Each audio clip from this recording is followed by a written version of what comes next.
guys, welcome to our channel. اور آج ہم لے کے آئے عورت کو کتنا پردہ کرنا چاہیے اسلام میں عورت کا پردہ. سو یہ چیز جو ہے نا بہت ہی امپورٹنٹ کویشچن ہے, بیکاز دیکھا جائے تو بہت سارے میں نے میری مسلم فرینڈس کو ہی دیکھا ہوا ہے جو برقع پہنتی بھی ہیں اور کافیوں کو دیکھا جو نہیں بھی پہنتی ہیں. تو لائک اب اس میں کچھ آئیڈیا نہیں ہے کہ لائک کون ایسے پہن سکتا ہے کون نہیں پہن سکتا ہے یا کتنا کرنا چاہیے, اس میں کوئی کلیئرٹی نہیں ہے. اور مجھے ایسے لگتا ہے نا, اگر آپ کو پہننا ہے تو مطلب آپ سچے دل سے پہنو, ادروائز مت پہنو, ٹھیک ہے. کیونکہ ہمارے کالج میں نا بہت ایسا لڑکیاں کر کے آتی تھی کہ وہ مسلم ہوتی تھی, وہ مطلب گھر سے تو وہ برقع پہن کر آتی تھی, ٹھیک ہے. مطلب کہ جیسے ان کے ممی پاپا ان کو گیٹ کے پاس چھوڑ دیتے تھے, وہ اندر آتی تھی واش روم میں, اپنا برقع کھول دیتی تھی اور پھر باہر وہ ویسے بنا برقعے کے گھومتے تھے, ہے نا. تو میرے کو یہ لگتا تھا کہ کیا کہ آپ کیوں کر رہے ہو پھر, اگر مطلب آپ یہ جھوٹا کیوں کر رہے ہو. اگر کرنا ہے کچھ چیز تو سچے دل سے کرو, ادروائز مت کرو, مجھے تو ایسے لگتا ہے. باقی دیکھتے ہیں کہ اس میں انجینئر محمد علی مرزا کیا کہتے ہیں, تو سٹارٹ کرتے ہیں ویڈیو کو. علی بھی عورت کے پردے کا کیا مسئلہ ہے؟ آواز کا پردہ ہے کہ نہیں ہے, چہرے کا پردہ ہے کہ نہیں ہے, ہاتھوں کا پردہ ہے کہ نہیں؟ قرآن کا اسلوب تو آپ کو بتا رہا ہے. امہات المومنین کو کہا گیا ہے کہ آپ نے سورۃ الاحزاب سورہ نور پڑھ کے دیکھیں, آپ نے اس طریقے سے لچھے دار انداز میں گفتگو بھی نہیں کرنی, پردے میں بھی. جو لوگ عورتوں کے اس طرح کے پردے کے قائل نہیں, وہ امہات المومنین کے پردے کے قائل ہیں. قرآن میں آیا کہ وہ جو تمہاری مائیں ہیں انہوں نے بھی اپنے بچوں کے ساتھ جو آنری طور پر النبی اولی بالمؤمنین من انفسہم وازواجہم امہاتہم, لچھے والے انداز کے اندر, لچھے دار انداز میں گفتگو نہیں کرنی, کہیں کسی کے دل کا روگ کوئی ایکٹیویٹی پرفارم نہ کرے. کس کے ساتھ؟ ماں کے ساتھ, جو آنری طور پر ماں ہے. تو باقی تو پھر شاہی کوئی نہیں نا. یعنی عورت کی گفتگو اس طرح کی نہیں ہونی چاہیے. اس سے آپ کو عورت کے آواز کے پردے کا پتہ چل گیا. ہم نہیں کہتے کہ عورت مرد سے گفتگو نہیں کر سکتی, یعنی عورتیں جب بازار جاتی ہیں سودا صرف لینے کے لیے تو مردوں سے گفتگو کرتی ہیں, بالکل جائز ہے, کر سکتی ہیں, لیکن لچھے دار انداز میں نہیں ہوگی, ایسے انداز میں نہیں ہوگی جس میں ان کی آواز کی اٹریکشن کی طرف وہ ہوں. لیکن یہاں دیکھنے کو یہی آیا ہے کہ عورتیں اپنے خامنوں, اپنی نندوں, ساسوں کی شکایتیں دکانداروں کو جا کے کر رہی ہوتی ہیں, اور دکاندار بھی بےچارے ایک ایک گھنٹہ بیٹھ کے ان کی گپیں سنتے ہیں, حالانکہ انہیں کوئی غرض نہیں ہوتا, اور پھر اسی سے معاملات آگے چلنا شروع ہوتے ہیں. گفتگو کریں لیکن یہ والا معاملہ نہ ہو. باقی عورتوں کا کوئی کام نہیں ہے کہ مردوں کو کوئی درس و تدریس کرے, مرد ہی کریں گے انہیں. سیدہ عائشہ کی مثال دینا بالکل غلط ہے, کیونکہ وہ نبی علیہ السلام کی آئلی زندگی ٹرانسفر کر رہی تھی. ان کے بعد کوئی لیگیسی آگے چلی نہیں ہے کہ کبھی کسی عورت نے مرد کو درس دیا ہو. مرد ہی درس دیتے تھے مردوں کو, اور وہ اپنی عورتوں کو سکھاتے تھے. ٹھیک ہے, تو عورت کو اللہ تعالیٰ نے آنر دی. عورت کا مطلب ہی عربی میں پردے کی چیز ہے. ستر عورت کہتے ہیں آپ اپنے ستر کو, اچھا چھپانے کی چیز. تو رہا چہرے کا پردہ, قرآن کے مزاج میں قرآن میں ہے کہ عورت کے زیور کی چھنکار بھی باہر نہ سنائی دے زینت کے طور پہ. اس سے آپ کو اللہ کا مزاج تو پتہ چل گیا. جو خدا عورت کے زیور کی چھنکار کو باہر مرد کو اٹریکٹ کرنے کے پوائنٹ آف ویو سے ایک زہر قاتل سمجھتا ہے, وہ زینت کی سب سے بڑی چیز چہرے کو کھولنے کی اجازت کیسے دے گا؟ کہ جتنی احادیث اس حوالے سے پیش کرتے ہیں زیادہ تر کیٹاسٹرافک کنڈیشن کی ہے, میدان جنگ کی, یا آیت پردہ نازل ہونے سے پہلے کی. اما عائشہ سلام اللہ علیہا کی جو افک والی حدیث ہے جو آپ کے اوپر منافقین نے تہمت لگائی تھی برائی کی, اس میں الفاظ ہیں کہ نبی علیہ السلام نے ایک صحابی کی ڈیوٹی لگائی ہوتی تھی کہ جب وہ قافلہ آگے موو کرتا تھا تو وہ پیچھے چھوٹ جانے والے سامان کو ریٹریو کرتے تھے کہ کوئی بھول نہ جائے. اور اسی چکر میں وہ آئے تھے. اما عائشہ کا ہار گم گیا, اور چونکہ ہودج میں بیٹھے ہوئے پتہ نہیں چلتا تھا, وہ آگے چل پڑے. اما عائشہ وہیں پہ بیٹھ گئیں اور وہ کہتی ہیں میں نے اپنے اوپر یوں پردہ کر لیا اور مجھے اونگ آ گئی, اسی دوران میرے چہرے سے پردہ ہٹ گیا. اور اس صحابی نے جب وہ سامان کی تلاش میں ہے تو دیکھا میں بیٹھی ہوئی ہوں, تو انہوں نے بلند آواز سے پڑھا انا للہ و انا الیہ راجعون. کہتی ہے میں نے فوراً اپنا چہرہ ڈھانپ لیا. اما عائشہ کے الفاظ ہیں انہوں نے مجھے پہچان لیا کیونکہ آیت پردہ نازل ہونے سے پہلے انہوں نے مجھے دیکھ رکھا تھا. لہٰذا بخاری مسلم یہ حدیث یہ بتا رہی ہے کہ اما عائشہ آیت پردہ کے بعد پردہ کرتی تھی, حالانکہ وہ ماں ہے. پوائنٹ ٹو بی نوٹڈ, ماں ہو کر جن کے ساتھ نکاح ہمیشہ کے لیے بین کر دیا ہے. قرآن میں سورۃ الاحزاب میں ہے کہ اللہ کے نزدیک بہت بڑا جرم ہے کہ نبی کی وفات کے بعد ان کی بیویوں سے کوئی شادی کی کوشش کرے, یہ امت کی ماں ہے. اچھا, اور پھر دیکھیں اس مرد کو اللہ نے کیا آنر دی. اسی مرد کے ساتھ منافقین نے یہ برائی والا معاملہ جوڑا تھا, اور اللہ تعالیٰ نے اسے جوانی میں موت دی, اس کی شادی بھی نہیں ہوئی, وہ کنوارا گیا دنیا سے.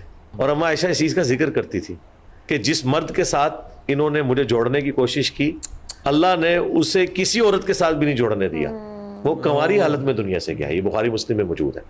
تو سیدہ عائشہ کی حدیث واضح بتا رہی ہے. پھر قرآن میں باقاعدہ ایک تو سینے پہ اوڑھنی لینے کا, جلباب کا ذکر آیا ہے, گھونگھٹ نما, اسی کی ماڈرن فارم یہ برقع ہے. البتہ یہ جو برقع اس سخت نوعیت کا کہ ہاتھوں میں بھی دستانے پہنائے ہوئے, یہ پردہ کو نہیں, یہ غلوف کے درجے میں. یہ عمومی زینت جو قرآن میں آیا نا, جو کھل جائے خود بخود, ٹخنوں سے نیچے یہ ہاتھ, اس کے اوپر تو قرآن نے قدغن نہیں لگائی ہوئی ہے. لیکن جو چیزیں چھپانے والی ہیں وہ عورت نے چھپانی ہے. اور اس میں برقعے کا کالا ہونا ضروری نہیں ہے, وائٹ بھی ہو سکتا ہے. برقع ہونا بھی ضروری نہیں ہے, بڑی چادر بھی ہو سکتی ہے. ایران میں آپ دیکھیں عورتیں بڑی سی چادر لے کے یوں انہوں نے چادریں پکڑی ہوتی ہیں. اب رہا چہرے کا پردہ, ہمیں یہ بات ماننے میں کوئی عار نہیں ہے کہ ہمارے اسلاف میں فقہا میں چہرے کے پردے کے حوالے سے اختلاف تھا. امام خمینی نے چہرے کے پردے کے جواز کا فتویٰ دیا, اگرچہ اہل تشیع کے ہاں بھی چہرے کے پردے کو پریفریبل کہا گیا, لیکن انہوں نے کہا کہ ہاں چہرہ کھول سکتی ہے, باقی جسم کا پردہ کرے گی. بالوں کا پردہ تو سارے مانتے ہیں, باقی جسم کا, سینے کا ابھار نظر نہ آئے, ظاہر ہے وہ اللہ تعالیٰ نے ایک اٹریکٹفل چیز عورت کے لیے رکھ دی ہے نیچرلی. البتہ میں یہ کہوں گا کہ میں ان فقہا کے ساتھ ہوں جو چہرے کے پردے کو ضروری سمجھتے ہیں. ٹھیک ہے. اور آج کے پرفتن دور کے اندر جو صورتحال ہو چکی ہے اس میں تو پردہ پلس ہونے والی بات ہونی چاہیے. پردہ پلس, اگرچہ عورتیں بھی مسجد میں اعتکاف کریں, سنت یہی ہے, امہات المومنین بھی بخاری مسلم میں ہے کہ مسجد میں اعتکاف کرتی تھی. لیکن اب یہ جو پرفتن دور ہے جس کے اندر CCTV کیمرے لگے ہوئے ہیں, سیکیورٹی نہیں ہے ہمارے ملکوں میں. میں یورپ, امریکہ یا حرمین کی بات نہیں کر رہا, وہاں تو عورتیں ضرور کریں, وہ علیحدہ پورشن بنا ہوا ہے. لیکن یہاں پہ جو لوگوں کی ویڈیوز بھی لیک ہو جاتی ہیں, عورتیں ہی عورتوں کی ویڈیوز بنا کے لیک کر دیتی ہیں. عورتوں نے اگر جمعے کی نماز کے لیے بھی مسجد میں جانا ہے وہ پردے کا اہتمام کریں, عورتوں کے سامنے بھی نہ کھلیں. یہ ڈاکٹر فرحت ہاشمی, وہ عورتوں کے سامنے بھی اپنا نقاب نہیں کھولتی جی, الا ماشاء اللہ. عورتیں بھی جو ان کے درس میں بیٹھتی ہیں نا جی, وہ نقاب کی حالت میں ہی رہتی ہیں. ظاہر ہے کہ اتنا پرفتن دور ہے, لوگ ویڈیوز کے ذریعے کچھ بھی کر سکتے ہیں. بہرحال جو اس طرح کے ڈومیننٹ ہیں ان کو تو زیادہ احتیاط کی ضرورت ہے. رہا عام عورتوں کو, ٹھیک ہے, وہ چہرے کے پردے میں ان کی ایک حیا والا معاملہ ہے. رہا لوگوں کی نظر, اور یہ کہنا کہ پردہ چہرے کا جو آپ کروا رہے ہیں پردے, تو دل کی کیفیت کا نام ہے. میں مانتا ہوں کہ کئی لوگ ایسے ہیں کہ نہ وہ برقع دیکھتے ہیں, نہ چہرہ کھلا ہوا دیکھتے ہیں, نہ وہ نقاب والا دیکھتے ہیں. انہوں نے بد نگاہی کرنی ہی کرنی ہوتی ہے, اور جنہوں نے نہیں کرنی انہوں نے نہیں کرنی. لیکن ایک مسلمان عورت کی شان اسی میں ہے. میں آپ کو بتاؤں, کچھ عرصہ پہلے, بلکہ اب تو کئی سال ہو چکے ہیں, CNN کے اوپر ایک ڈیبیٹ چل رہی تھی پردے کی. ایک عرب عورت بیٹھی ہوئی تھی, بال کھولے ہوئے, دوسری طرف ایک فرینچ میکینیکل انجینئر, میری بھی انجینئرنگ میکینیکل میں, اس نے پورا حجاب کیا ہوا تھا, بلیک کلر کا نقاب, سب کچھ. وہ پردے کے حق میں دلائل دے رہی تھی, اور وہ عورت تھی جو نیو مسلم تھی, فرینچ, اور یہ نسل مسلمان ہے, جو کچھ بھی ہیں تیرے محبوب کی امت سے. یہ بال کھول کے تو کہہ رہی تھی کہ اسلام میں چہرے کا پردہ کوئی نہیں ہے. نان مسلم اگر تحقیق کر کے اسلام میں آیا ہے تو اسے پتہ ہے کیا ہے. یوسف ایسٹس نے بڑی اچھی بات کی تھی کہ ایک نان مسلم کرسچن خاتون تھی, انہوں نے اسلام سٹڈی کیا اور انہوں نے کہا کہ یوسف میں اسلام قبول کرنا چاہتی ہوں, لیکن یہ جو پردے والا معاملہ ہے یہ میں نہیں کر سکتی. تو وہ کہتے ہیں کہ میں نے اسے کہا کہ تم اسلام قبول کر لو, انشاءاللہ بعد میں اللہ نے توفیق دی تو کر لینا. تو اس نے آگے سے کہا کہ میں نے قرآن سٹڈی کیا ہے, میں نے احادیث پڑھی ہیں, کیا میں اللہ کا یہ والا حکم اپنی مرضی سے چھوڑ کر مسلمان رہ جاؤں گی کہ اپنی مرضی کے حکم کو میں مان رہی ہوں. اسلام تو نام ہی ہے, سبمٹ یور ول ٹو اللہ, اللہ کے حوالے کرنا اپنی مرضی کو. وہ کہتے ہیں میں اتنا شرمندہ ہوا کہ دیکھو یہ بھی مسلمان نہیں ہوئی, اسے یہ پتا ہے کہ اگر خدا کو ماننا ہے پھر خدا کی بھی ماننی ہے. انہیں کیا پتا کہ یہ پاکستان میں کروڑوں لوگ ہیں جو کہتے ہیں کہ خدا کی ماننے کی ضرورت نہیں, جو کچھ بھی ہے تیرے محبوب کی امت سے. خیر 6 مہینے بعد وہ ایگری کی. یوسف ایسٹس نے اس وقت کہا کہ آپ ابھی کلمہ پڑھ لیں, لیکن اس نے نہیں پڑھا. شرعی مسئلہ وہی ہے جو یوسف ایسٹس نے بتایا, کیونکہ زندگی موت کا پتہ نہیں. جی بالکل, یہی ان کو کہنا چاہیے تھا. لیکن اس میں وہ جو عبرت حاصل ہوئی ہے کہ ایک نان مسلم جب اسلام کو سٹڈی کرتا ہے اسے تو پردہ نظر آ رہا ہے, مسلمان جو ہے وہ پردے کا اتنا بڑا دشمن بنا ہوا ہے, اللہ ماشاءاللہ. لیکن اللہ کا شکر ہے دنیا میں جتنے ریلیجس لوگ ہیں جو ڈومیننٹ پوزیشن کے اوپر ہیں, وہ جماعتیں جو دین کا کام کر رہی ہیں, خواہ وہ تبلیغی جماعت ہو, دیوبند کی بریلویوں کی دعوت اسلامی ہو, اہل حدیث کی جماعتیں ہوں, ڈاکٹر فرحت ہاشمی ہو, ڈاکٹر اسرار صاحب ہوں, ڈاکٹر ذاکر نائک ایک چہرے کے پردے میں تھوڑی سی کمزوری انہوں نے دکھائی ہے, اپنی وہ فیملی کو کرواتے ہیں بہرحال وہ. باقی تو اوور آل کلچرل مسلمانوں میں نسل در نسل یہ چیز چل رہی ہے، اور میں اسی موقف کے ساتھ ہوں کہ چہرے کا پردہ ہونا چاہیے.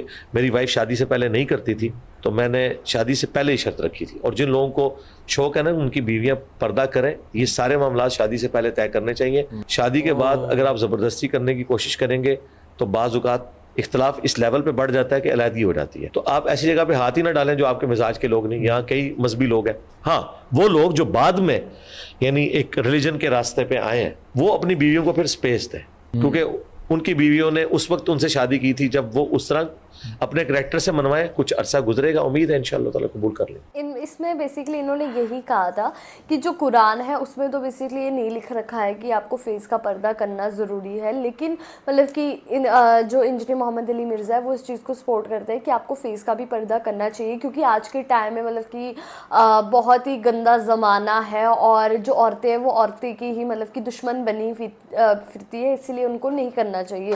تو ان کا کہنے کا یہ مطلب تھا. اور انہوں نے یہ بھی کہا کہ ہم لوگوں کو مطلب کہ جو عورتیں ان کو اپنا ہاتھوں کا مطلب کہ ہاتھ بھی ڈھکنے چاہیے. اور پہلے پرانے ٹائم میں یہ ہوتا تھا گھونگھٹ ہوتے تھے، لیکن پھر وہ آج کے ٹائم میں ماڈرن ٹائم میں وہ کہیں نہ کہیں برقع ہو گیا ہے. تو یہی اس ویڈیو میں تھا.